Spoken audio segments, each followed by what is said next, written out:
Operation सिंदूर को लेकर भारतीय वायुसेना के प्रमुख एपी सिंह ने शनिवार को बड़ा खुलासा करते हुए कहा कि भारतीय वायुसेना ने पाकिस्तान के 5 फाइटर जेट मार गिराए। इसके साथ ही एक बड़े सर्विस प्लेन को भी मार गिराया। अब आईएएफ चीफ के इस बयान से पाकिस्तान बौखला गया।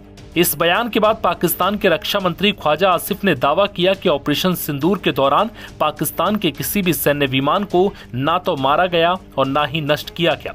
सोशल मीडिया पर पोस्ट करते हुए रक्षा मंत्री ख्वाजा आसिफ ने लिखा, पाकिस्तान का एक भी विमान भारतीय हमले में ना तो मारा गया और ना ही नष्ट हुआ है। भारत की ओर से 3 महीने तक ऐसे दावे नहीं किए गए, लेकिन पाकिस्तान ने तत्काल अंतर्राष्ट्रीय मीडिया को ब्रीफिंग दी। रक्षा मंत्री ख्वाजा आसिफ ने भारत के दावे को अविश्वसनीय और गलत समय पर दिया गया बताया। उन्होंने दावा किया कि पाकिस्तान को नहीं बल्कि एलओसी पर भारत को अपेक्षाकृत नुकसान ज्यादा पहुंचा है। उन्होंने कहा कि अगर दुनिया को सच्चाई दिखानी है तो दोनों देश अपने विमान बेड़े स्वतंत्र जांच के लिए खोल दे, इससे सच्चाई सामने आ जाएगी।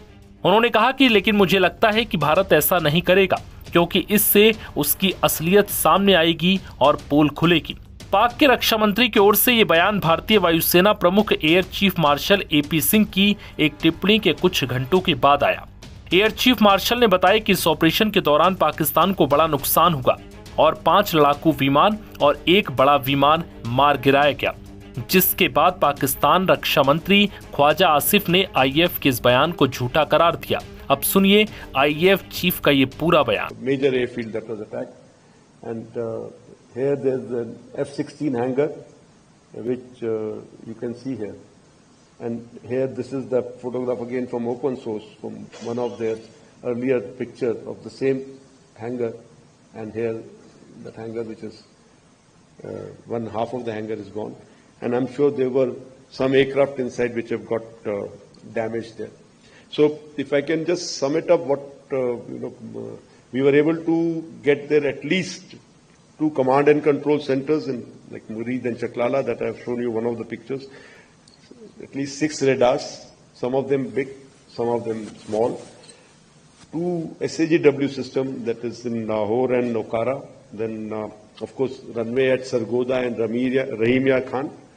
3 hangars that we attacked. One was of course Sukur, the UAV hangar, the Bholari hangar of AEWNC, and Jacobabad, the F-16 hangar.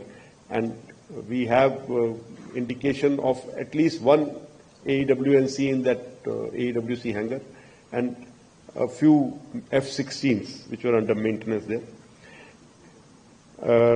Apart from these, the SAGW systems, mostly from, I'm talking about fighter aircraft are from S-400. We have at least 5 fighters confirmed killed and 1 large aircraft, which could be either an Elint aircraft or an AEWNC aircraft, which was taken on at a distance of about 300 kilometers. This is the actually largest ever recorded surface-to-air kill that we can talk about. And apart from, of course, this, there are a large number of UAVs. बता दें कि पाकिस्तान दुनिया का ऐसा मुल्क बन गया है जो अपनी फजीहत हमेशा करवाता रहता है। ऐसा ही ऑपरेशन सिंदूर के दौरान भी देखने को मिला। पाक के खिलाफ किए गए कार्रवाई पर भारतीय वायुसेना द्वारा प्रस्तुत किए गए पुख्ता सबूतों को पूरी दुनिया ने देखा। सैटेलाइट तस्वीरों ने पाकिस्तान की पोल खोल दी। हालांकि उसने कभी स्वीकार नहीं किया कि उसे ऑपरेशन के दौरान बड़ा या किसी भी तरह का नुकसान हुआ हो, लेकिन दुनिया जानती है कि ऑपरेशन सिंदूर से पाकिस्तान को भारी नुकसान पहुंचा है।